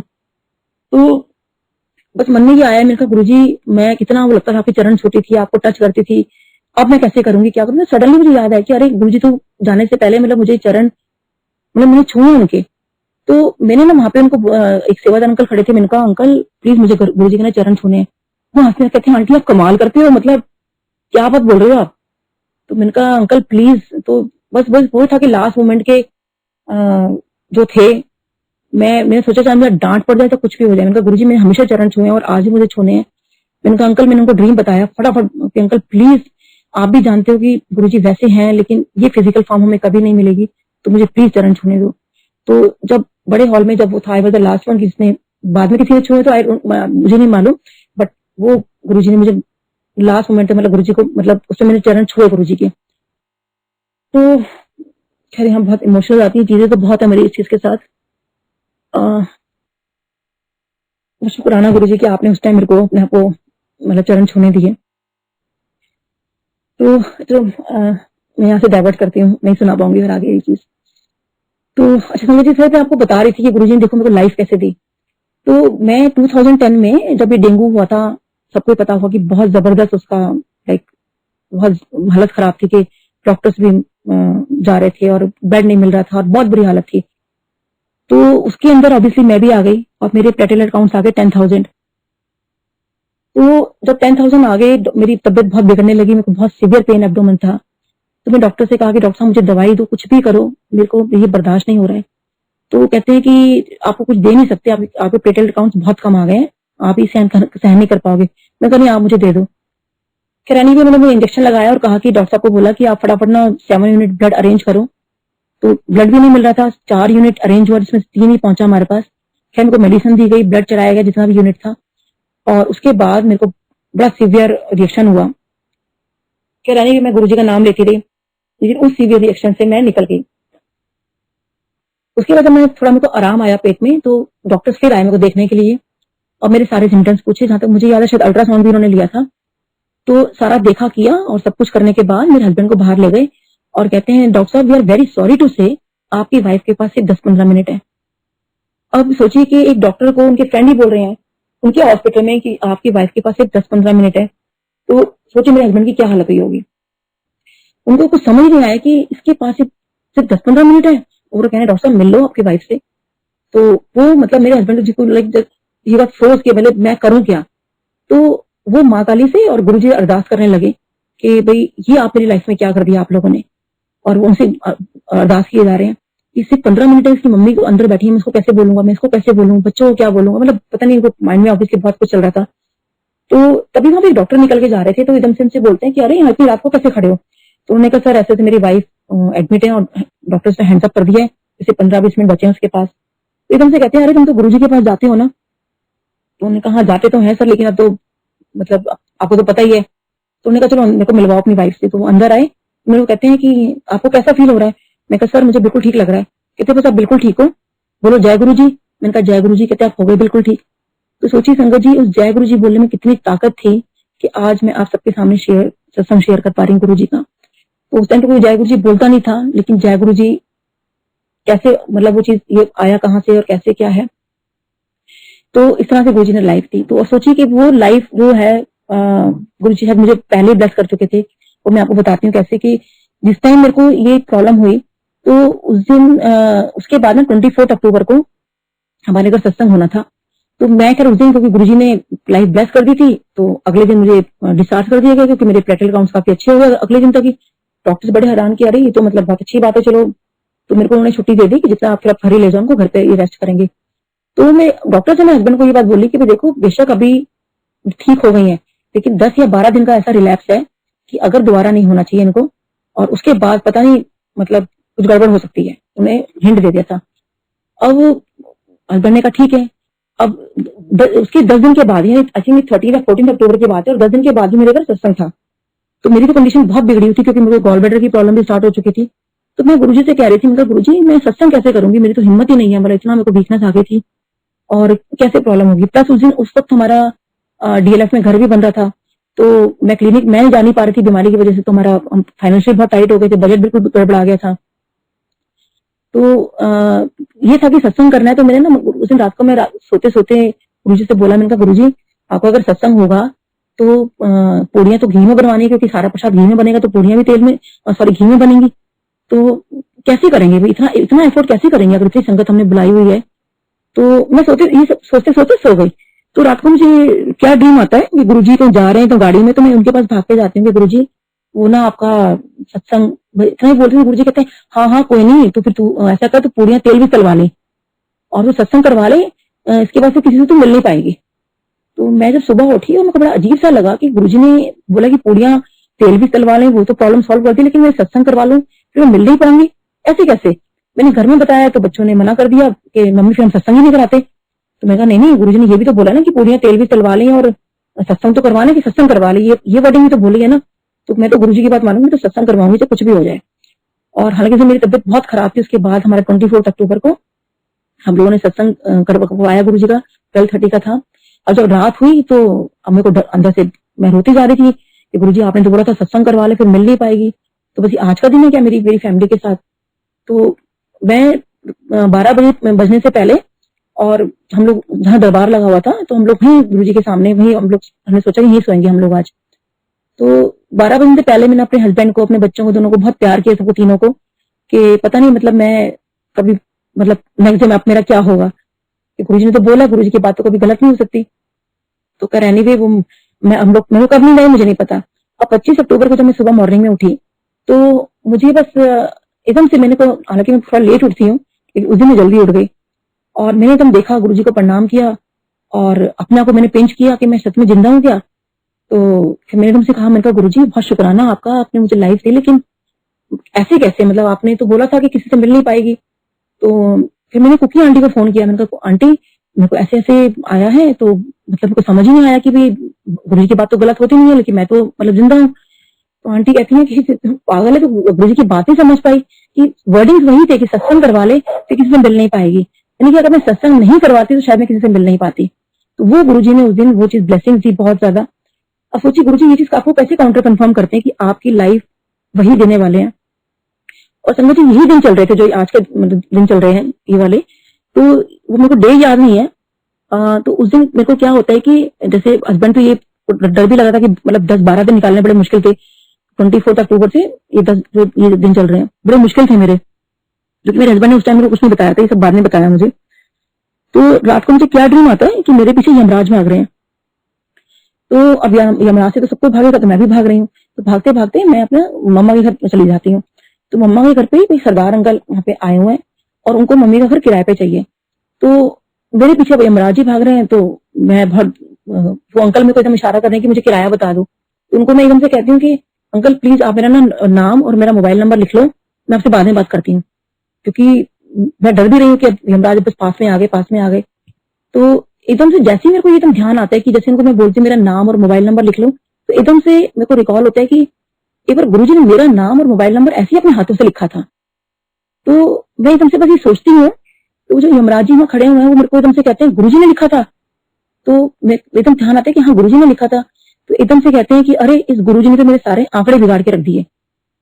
तो मैं एकदम से कहती हूँ हाँ जी, मैं ऐसे मतलब बोलती हूँ, तो कहते हैं कि हाँ हाँ इस गुरुजी ने तो मेरे सारे आंकड़े बिगाड़ के रख दिए। तो सोचिए संगत जी कि अगर उन्होंने ये शब्द यूज किया कि आंकड़े, तो सोचिए कि वाकई मैंने कितने सत्संग ऐसे सुने हैं कि गुरुजी ने वाकई मतलब, क्योंकि वो रब है, वो भगवान है, लाइफ दे सकते हैं आपको, और बाकी उन्होंने सबके मतलब उनके हाथ में है कि सारे आंकड़े उनके हाथ में है, गुरुजी के हाथ में। तो ये चीज क्लियर हो गई। तो सोचिए कि वो जो उस टाइम जो गुरुजी ने मेरा नाम और मोबाइल नंबर लिखा था और जो डबल लंगर प्रसाद कराया था, वो शायद मेरे को उस दिन गुरुजी ने लाइफ दी थी, गुरुजी को पता था। और सोचिए तभी बार बार कहा जाता है संगत जी के आप लंगर प्रसाद पूरा फिनिश करिए, पता नहीं कब किस लंगर प्रसाद में कौन से कड़ में गुरुजी आपको ब्लेस कर रहे हैं। और वो डबल लंगर प्रसाद खिला के गुरुजी ने मेरी मुझको लाइफ को ब्लेस करी। तो ऐसे हमारे गुरुजी महाराज है। तो ऐसे ही आपको मैं अपने बेटे का बताती हूँ कि लाइक बेटे का ना जब बेटा बहुत मतलब आई थिंक फर्स्ट या सेकंड में था, तो उसको ना वो बहुत असली फास्ट बोलता है। अब शायद में भी मेरे हस्बैंड बहुत फास्ट बोलते हैं, मैं भी बहुत फास्ट बोलती हूँ। अब वो तो बहुत ही सुपर फास्ट बोलता है। अब तो थोड़ा ठीक हो गया, मतलब स्कूल की बात बता रही हूँ। तो उसका ना टीचर को कुछ भी समझ नहीं आता था कि वो क्या बोलता क्या है। तो इसको सारा हर चीज एक एक चीज आती थी, कि मुझे भी लगता था मतलब मेरी मदर ने जैसे हमें रखा था कि भाई एजुकेशन बहुत मस्ट है, तो मुझे लगता था कि नहीं आपको बिल्कुल टॉप पे होना चाहिए, सब कुछ आना चाहिए आपको। तो उसको सब कुछ आता था, लेकिन वो जैसे आंसर करता था क्लास में तो वो टीचर समझ नहीं पाते थे, क्योंकि use to be very fast. उसको लगता था मैं फटाफट आंसर करूं। तो यहाँ उसका बजाय अच्छा होने की बजाय ना समहाउ वो डिग्रेड होता चला गया क्लास में, क्योंकि टीचर कहती थी बैठ तुम्हें कुछ नहीं आता, इतना फास्ट बोलती हो। फिर उसके फ्रेंड्स उसका मजाक उड़ाते थे कि तू पहले जाके बोलना तो सीख ले। तो जब एक बार ऐसे फ्रेंड ने उसको धक्का देके बोला जब तू बोलना तो सीख ले, तो संगत जी मेरा तो रोना ही छूट गया। मैंने कहा कि स्कूल में ये इसके साथ बच्चे के साथ ऐसा होता है। तो हम लोग उसको फिर एम्स के अंदर स्पीच थेरेपिस्ट के पास लेके गए कि थोड़ा लोग बोले, सब ये सब शुरू करवाया हमने इसका। तो एक दिन जब हम लोग गुरुजी के पास गए तो मुझे लगा कि अरे मैं क्यों किसी के पास इतना टेंशन करूँ, गुरुजी से बोलती हूँ सारी बातें। तो मैं गुरुजी के पास गई, मैंने कहा गुरुजी ऐसे ऐसे स्कूल में ना ऐसे ऐसे बात है। वो गुरुजी कहते हैं तो आंटी बड़ा पूछ दिया, तो ज्यादा ना पूछा कर। तो मेरे को लगा, मैंने कहा अरे वैसे गुरुजी इतनी बात कर रहे थे, आज मैं बच्चे के लिए कुछ बात लेकर आई हूँ और मतलब सब वेरी जेन्युइन, मतलब मैं तो कुछ मेटेरियलिस्टिक चीजें भी नहीं मांग रही हूँ। तो उसे मेरे को गुरुजी ने चुप करा दिया। मैं चलो आ गई, मदर हूँ ना, अगले हफ्ते फिर पहुंच गई। गुरुजी वो स्कूल में ना बच्चे के साथ ऐसे, गुरुजी कहते आंटी बड़ा पूछ दिया, ज्यादा ना पूछा कर। अब ना काफी टाइम गुरुजी ने मेरे को ऐसे मैं डांट खाती रही, लेकिन अपने बेटे के बारे में हमेशा पूछती, डांट खा के मैं आ जाती। फिर एक दिन ना मेरे को कुछ बात हो गई स्कूल के अंदर कि उसके टीचर ने उसको थप्पड़ मार दिया बेटे को। अब जब थप्पड़ मारा तो ऑब्वियसली मुझे उसके किसी क्लासमेट से पता चला कि तेरे को तो एक थप्पड़ पड़ा, तेरे को तो 4 थप्पड़ पड़े। मैंने कहा ये क्या बातें कर रहे हो आप लोग? कहते आंटी आपको नहीं पता, उसको तो रोज ही थप्पड़ पड़ते हैं। तो आप सोच सकते हो कि एक मदर के ऊपर मतलब मेरे पे क्या बीती होगी कि टीचर मतलब इसको थप्पड़ क्यों मारती है भाई। कहते आंटी इसका होमवर्क पूरा नहीं होता, ये जवाब नहीं देता। मैं कहा इसका होमवर्क तो पूरा होता है। मैं मैम के पास गई, मैंने कहा मैम इसका होमवर्क तो पूरा होता है, आप ऐसे कैसे, फिर निकालता क्यों नहीं है? तो बेसिकली वो थोड़ा डर गया था, उसको मैडम की बात समझ नहीं आती थी, टीचर को उसकी बात समझ नहीं आती थी। तो ये ना डाउन उसका फॉल होता चला गया बहुत ज्यादा, और इसका इतना डाउनफॉल हो गया कि लाइक आई थिंक 5th की बात है, और सब 2nd 3rd से इसका स्टार्ट हो गया था। और कि हम लोगों को कहा कि भी इसको ना आप किसी को दिखाओ कि बच्चा आपका ठीक तो है। तो सोचिए एक मदर के लिए कितनी बड़ी बात है कि अगर उसको, और मतलब कि आप किसी को दिखाओ इसका। तो हम लोग इसको हालांकि कहीं दिखाया भी हम लोगों ने, गंगाराम इसको लेके गए तो इसका आईक्यू लेवल चेक हुआ। तो टीचर ने ये कहा हमें कि इसका आप आईक्यू लेवल चेक कराओ। तो सोचिए कितना लगता है कि मतलब इसका आईक्यू लेवल ही नहीं, कि स्कूल में पढ़ने लायक ही नहीं क्या ये। तो अब टीचर से एक दूसरे को देखने लगे कि आप करवा लो एक बार। तो मैं खैर बहुत डरते डरते हमने आईक्यू लेवल चेक कराया उसका। अब आईक्यू लेवल इसका आई थिंक 113 कुछ क्वेश्चन थे एंड ही स्कोर 111, और ये आया बहुत हाई इंटेलिजेंट ग्रुप के अंदर। तो मैं मैम के पास गई, मैंने कहा मैम इसका आईक्यू लेवल तो बहुत ज्यादा हाई है। अब वो टीचर भी हैरान कि भाई इतना आईक्यू लेवल का बच्चा और ऐसे कैसे। लेकिन वो समय वही होता है ना कि लाइक अगर टीचर आपको अच्छे नहीं मिले हो या कुछ ऐसा कुछ बच्चे का कभी इंसिडेंस हो जाए तो डाउनफॉल हो जाता है, और वही मेरे बेटे का हुआ, डाउनफॉल होता चला गया। तो हम लोग जब गुरुजी के पास में जाके पूछते, गुरुजी उधर से गुरुजी मेरे को डांट देते कि लाइक ज्यादा ना पूछा अगर आंटी बड़ा पूछ दिए तो एक दिन ना मेरे को कुछ हुआ स्कूल के अंदर, तो मेरे को ना बहुत अंदर से लगा कि नहीं आज गुरुजी कितनी भी डांट मेरे को कर ले, मैं तो आज गुरुजी से बात करके रहूंगी कि गुरुजी आप उसको ठीक करो जो भी है। तो फिर वही मैं गुरुजी के पास गई, और फिर मेरे को उस दिन गुरुजी ने फिर कहा अच्छा चल तो 10। तो मैंने फिर गुरुजी को पूरा डिटेल में सारा बताया कि गुरुजी ऐसे ऐसे स्कूल में होता है, ऐसे बात है, ये सब चीजें हैं। और बेटा प्लस मुझे ये भी जिद कर रहा था कि मम्मी गुरुजी को बोलो कि प्लीज मेरा ना स्कूल चेंज करना है, मुझे मैं स्कूल में नहीं रहूंगा। तो मैं कहा ठीक है, गुरुजी से ये भी बात पूछ लेंगे। जब मैंने गुरुजी से पूछा, मैंने कहा गुरुजी इसका स्कूल चेंज करना है, क्योंकि 5th हो गया तो 5th में स्कूल चेंज हो जाते हैं, तो स्कूल चेंज करना है। तो गुरुजी से कहते हैं नहीं नहीं नहीं स्कूल चेंज नहीं होगा।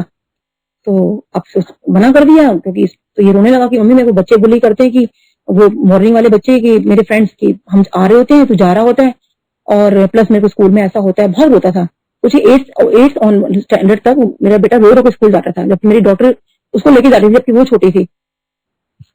और तो इस तरह से इसका काफी बुरा हाल हो गया था स्कूल में। तो फिर जब गुरुजी ने मुझे सारा पूछा, और गुरुजी ने एक्चुअली कुछ उसने कुछ बात बोली जो मैं अभी रिवील नहीं करूंगी, मैं भी I just waiting for that thing. तो खैर एनीवे फिर बताती हूँ मैं आगे। तो उसके बाद में हम लोग फिर गुरुजी के पास बताया, तो उसमें से ये हो गया कि इसका मतलब हम लोग गुरुजी से पेन ब्लेस करवाने, तो बस ये लगता है कि गुरुजी पेन ब्लेस कर देते हैं इसलिए शायद ये पास हो रहा है, क्योंकि उसकी बहुत बुरी हालत मतलब पढ़ाई में कि एक बार उसकी कंपार्टमेंट आ गई। 9th में उसको डिटेन कर लिया गया स्कूल के अंदर, और आई थिंक 9th की बात है जब गुरुजी ने चोला छोड़ दिया। तो इसका तो और भी बुरा हाल हो गया कि मम्मी अब तो गुरुजी चोले में नहीं है, मेरा पेन कौन ब्लेस करेगा, और मैं अब मैं पास कैसे होऊंगा, मेरे को तो मतलब ये, और इसको साइकोलॉजिकल डिप्रेशन आ गया। तो सोचिए समझिए मैं जब तक गुरुजी थे तो मतलब फिजिकल फॉर्म में जब तक थे तो हम लोग थोड़ा तसल्ली रहती थी कि चलो गुरुजी से बोल देंगे या गुरुजी से पेन ब्लेस करवा लेंगे। और क्योंकि जब पेन ब्लेस हो जाती थी तो मेरे बेटे को थोड़ा तसल्ली मिलती थी, क्योंकि मुझे याद है बड़े मंदिर में शायद शिवरात्रि होगी उसके आसपास हमें पेन ब्लेस करवाने थे, लेकिन इतना रश था और मेरा बेटा कहने लगा हमें पेन ब्लेस करवा दो। मैंने कहा बेटा इतने रश में कैसे जाऊं, वो भी पेन ब्लेस करवाने, हम 5 मिनट में चलेंगे। लेकिन उसके साथ नेक्स्ट डे कुछ ऐसा था कि 2 दिन बाद ही एग्जाम था, तो हम लोग फिर अपना निकल गए। तो गुरुजी को तो सब जानते हैं ना, तो हम लोग बस जो दरवाजा है राइट हैंड साइड पे छोटा दरवाजा, वहां से निकल रहे थे। तो एकदम गुरुजी ने कहा कि उनको बुलाओ। गुरुजी ने कहा कि मतलब आंटी गुरुजी बुला रहे हैं आपको। तो गुरुजी ने इशारा किया कि लो पेन दो। सोचिए गुरुजी को कैसे पता कि हम लोग ये सब सोच रहे पेन ब्लेस करवाने, गुरुजी ने पेन ब्लेस किए। अब 9th में आके मेरे बेटे को लगा कि मम्मी ये तो अब गुरुजी नहीं है तो हम क्या करेंगे, कैसे मैं पेन ब्लेस करवाऊंगा। और मुझे भी लग गया था कि भाई इसे डिटेन भी हो गया है। और अब डिटेन जी सोचो उसको स्कूल वालों ने सिर्फ इसलिए किया कि जो भी इसकी प्रॉब्लम चल रही थी कि ये बच्चा जो है बोर्ड के एग्जाम नहीं दे पाएगा और हमारे स्कूल का रिजल्ट खराब हो जाएगा। तो उन लोगों ने शायद ये सोचा कि, लेकिन जो हमें रीजन दिया वो ये दिया कि इसकी अटेंडेंस शॉर्ट है। तो अब बड़ा मुश्किल हो गया कि मैं मन में सोचा, मैंने कहा गुरुजी ये तो बोर्ड तो हर साल आएगा, तो मेरा बेटा कभी 9th से आगे निकलेगा नहीं क्या। और मैं बड़ा गुरुजी के आगे अरदास की, मैंने कहा गुरुजी आप कहाँ चले गए हो, मतलब आप होते तो मैं आपसे पूछ लेती, लेकिन गुरुजी तो सब जानते हैं। तो सोचिए संगत जी, आप सबको याद होगा कि ये जो रूल चेंज हुआ था सीसीई जब आया था, बोर्ड हट गए थे और रूल आ गए थे सीसीई का। तो सोचिए कि मैं तो ये मानती हूँ कि वो मेरे गुरु जी महाराज ने मतलब सोचिए रूल ही चेंज कर दिए कि वो सीसीई रूल लगा दिया। और ऑब्वियसली उसमें तो फिर बच्चे इजीली निकल ही जाते हैं क्योंकि प्रोजेक्ट्स होते हैं बहुत। अच्छा सारी जो काफी जो टीचर्स थी, क्योंकि जब उनको पता चला कि आई एम डेंटल सर्जन, तो काफी टीचर्स मेरे पास मेरे पेशेंट ही बन गए थे। तो समहाउ मतलब चीजें ठीक हो गई थी, सीसीई मुझे थोड़ा हेल्प भी मिल गई थी। उसके बाद समझिए जब ये 11th में आया तो अब इसमें कॉमर्स ली, तो चलो 11th में समहाउ ने कर लिया। अब 12th में फिर बोर्ड है, और फिर वही चीज कि भाई बोर्ड में आप ये कैसे करेगा, ये भी थोड़ा डर गया कि मैंने बोर्ड तो कभी दिया नहीं, उम्मीद फिर बोर्ड आ गया। तो मैंने कहा कोई बात नहीं, मतलब अपना पढ़ाई करो, हो जाएगा। अब कॉमर्स क्योंकि हमारा अपना सब्जेक्ट नहीं है तो मैं भी इसको पढ़ा नहीं पाती थी, बाकी 10th तक तो मैंने इसको बहुत अच्छे से पढ़ाया था। तो अब ये 12th में जब इसका प्री बोर्ड जब आते हैं तो हम तो अपनी तरफ से बेस्ट जो भी ट्यूशन थी हम सब कुछ करवा रहे थे इसका। तो मेरे को कहता है कि मम्मी मेरे को ना इकोनॉमिक्स नहीं आती, समझ नहीं आ रही मेरे को। तो मैंने कहा लेकिन इकोनॉमिक्स नहीं आ रही मतलब प्री बोर्ड तेरे होने वाले हैं, तो कह रहा इकोनॉमिक्स नहीं आती। कहता मम्मी मैं नहीं कर पाऊंगा। अब वो जब टीचर को मैंने जब बात की, टीचर्स ने भी कहा कि माँ मैम ये नहीं कर पा रहा इकोनॉमिक्स, तो क्या करो, इसका ड्रॉप करा दें क्या। अब मैं तो फिर मतलब टेंशन में आ गई कि भाई 1 साल पहले ड्रॉप इसका हो चुका है, अगर ये ऐसे करेगा तो नेक्स्ट ईयर तो फिर बोर्ड है और बच्चे की तो बड़ी वाली परेशानी वाली बात भी हो जाएगी कि भाई ड्रॉप कर दिया। अब मैंने फिर गुरुजी से अरदास की, मतलब गुरुजी प्लीज मतलब, तो सोचिए खैर टीचर्स ने को पता था कि मैं बहुत मेहनत करती थी उसकी पढ़ाई पर। तो टीचर ने सोची कि मेरे को ना प्री बोर्ड का पेपर मतलब पेपर नहीं बताया, ये बता दिया कि ये टॉपिक है आप उसकी तैयारी करा दो, क्योंकि उन्होंने कहा कि देखो अगर इसके 25 नंबर भी नहीं आए ना अगर इकोनॉमिक्स में, तो कंपार्टमेंट वाले नंबर भी नहीं आए तो इसको फिर हम लोग एडमिट कार्ड नहीं देंगे। तो सोचिए संगत जी उस वक्त इसके 25 नंबर भी नहीं आए, ही स्कोर्ड ओनली 22। और एक स्टडी मेट में जाता था, वहां पे इसके 100 में से खाली 5 मार्क्स आए। तो और जब ये स्कूल में था तो उस टाइम भी देखो इसके मैथ में एक बार क्या हुआ था कि मैथ में खाली 40 में से इसका 1 मार्क्स आया। टीचर हमें बुला के कहते हैं कि मैम मेरे लिए बड़ी शर्म की बात है कि आप डॉक्टर्स हो, मतलब बच्चे के 1 नंबर आता है क्या, जिंदगी में कभी 1 नंबर नहीं आया किसी बच्चे का, पूरी लाइफ निकल गई, मतलब नलायक से नलायक बच्चे का नहीं आया। तो मेरे को इतनी एम्बेरसमेंट हुई कि मैंने कहा, और इन सब चीजों से बहुत मोरल डाउन होना शुरू हो गया था कि लाइक वो कुछ नहीं कर सकता लाइफ के अंदर, और उसका डिप्रेशन हो गया। तो मुझे लग रहा था कि पता नहीं, मतलब डर भी लगता है कि बच्चे कुछ कर ना लें या कितने ऐसे इंसिडेंट्स हो जाते हैं। और फिर ऊपर से गुरुजी ने भी चोला छोड़ दिया था एक, ये हमारे बहुत वो हो गया था कि किससे जाके बात करें। तो जब हम लोग ये 12th क्लास का वो हुआ और ये सब नंबर मार्क्स देखे उसके, मैंने तो ये बहुत डर गया। फिर खैर इसको मैंने अच्छे से इसके ट्यूटर को मैंने बोला इसको पढ़ाओ सब कुछ करो, इसकी स्कूल के टीचर्स ने बहुत हेल्प किया इसको। तो मैंने कहा मैम प्लीज एडमिट कार्ड दे दो, वो मेरी गारंटी है अच्छे से पढ़ेगा। अच्छा ये मेरे से बहुत डरता था क्योंकि इसको पता था मेरे से तो मेरे को मार खाने को मिलेगी। तो इसने मेरे झूठ बोलता गया, हाँ मेरे को सब समझ आ रहा है, सब समझ में आ रहा है, हाँ करता रहता था। और खैर बोर्ड शुरू हो गए, जब बोर्ड पेपर शुरू हुए तो जब इकोनॉमिक्स का जब आया इसका, उसमें 9 डेज का गैप था। तो 9 डेज के गैप में इसको ये मेरे को आके कहता है कि मम्मी मैं आपको एक बात बोलूं। मैंने कहा हाँ बोलो। तो कहते हैं मुझे तो इकोनॉमिक्स का ना ई भी नहीं आता। And I was like this कि मतलब तेरे बोर्ड चल रहे हैं तो मुझे अब बोल रहा है। कहता क्यों, मैं तो आपको पहले जनवरी में बोला था, फरवरी में बोला था। तो मुझे लगा कि शायद वो वैसे ही बोल रहा होगा, लेकिन मैंने उतना सीरियसली नहीं लिया। मैंने तूने पढ़ाई तो की है, तेरे टीचर से इतनी पढ़ाई कराई है, तूने इतनी पढ़ाई की है, तो ऐसे कैसे पॉसिबल है। तो कहता नहीं मुझे नहीं आता। और सोची संगत जी मैंने इसको इतना पिटाई की, उसकी इतना पीटा मैंने अपने बेटे को उस दिन बहुत ज्यादा। और 2 दिन तो शायद मैं इसको सिर्फ पीटती रही मैं कि मतलब तूने किया ही किया है, मतलब तूने पूरा साल तो करता क्या रहा। तो खैर नहीं भी, अब क्योंकि अब बच्चे 7 डेज, अब मुझे कुछ समझ नहीं आ रहा था कि मैं करूं क्या। अगर एक तो स्कूल का रिजल्ट खराब होगा वो तो है ही, लेकिन अगर इसकी अब ये पास स्टैंप लग गई कि भाई कंपार्टमेंट आ गई है या फेल हो गया कि 12th में, अगर तो आप सोचिए आगे नौकरी पर या कहीं पर भी वो रेपुटेशन अच्छी नहीं होती अगर 12th का आपका रिजल्ट ऐसा आ जाए। तो मैंने ना सारी की सारी बुक्स उठाई और गुरुजी के सामने रख दी। मैंने कहा गुरुजी, आपसे बड़ा कोई टीचर नहीं है, आपसे बड़ा कोई भी कुछ नहीं है इस टाइम। आज से मैं अपने बच्चे को पढ़ाऊंगी और सारी चीजें मेरे आप दिमाग में डालोगे, और कैसे डालोगे मुझे नहीं पता। सोचिए, being I am science student, तो मेरे को तो इकोनॉमिक्स का, मेरे को भी ई का मतलब मतलब कुछ नहीं पता मेरे को। तो मैंने गुरुजी के आगे बड़ा अरदास की, सारी किताबें रखी, गुरुजी आपसे बड़ा कोई टीचर नहीं। उसके बाद मैंने इसको पढ़ाना शुरू किया और अपने कई मेरे पेशेंट्स ने मेरी बहुत हेल्प की, जो इनके बच्चे इकोनॉमिक्स के थे, कि आप इसको ऐसे पढ़ाओ ऐसे पढ़ाओ। वो कहाँ कहाँ से पता नहीं गुरुजी ने मेरे को कैसे कैसे आइडियाज दिए। मैंने अपने बच्चे को पढ़ाया, प्लस जो ट्यूटर था उसने आधा पार्ट उसने संभाला, आधा मैंने संभाला। और उसके बाद इसका एग्जाम हुआ। एग्जाम की जब ये देने गया तो आगे बड़ा खुश कि मम्मी मेरे तो ना पहली बार मैंने एक्स्ट्रा शीट लिया है। तो मैंने कहा एक्स्ट्रा शीट तो लिया, लेकिन लिखा तो ठीक है। तो हाँ मैंने बिल्कुल ठीक लिखा है मैंने। तो खैरानी ने जब मैंने तो रिजल्ट बताएगा, तो जब रिजल्ट का जिस टाइम आता है तो हम लोग अपना पूरा कंप्यूटर खोल के बैठे हैं कि पता नहीं क्या होगा। मैं गुरुजी से अरदास कर रही हूँ, गुरुजी पहले तो मैं कह रही थी गुरुजी कम से कम ना फर्स्ट डिवीजन आ जाए, कि मुझे डीयू के अंदर एडमिशन तो मिल जाए। करते करते मेरा ये हुआ कि मैंने कहा गुरुजी कुछ नहीं होता, 33% आ जाए, बस फेल नहीं होना चाहिए। इसको हम ओपन से करवा देंगे या कहीं कुछ भी होगा और कोई बात नहीं गुरुजी, बस पास हो जाए, फेल का या कंपार्टमेंट का इसको उस टाइम ना लगे इसको।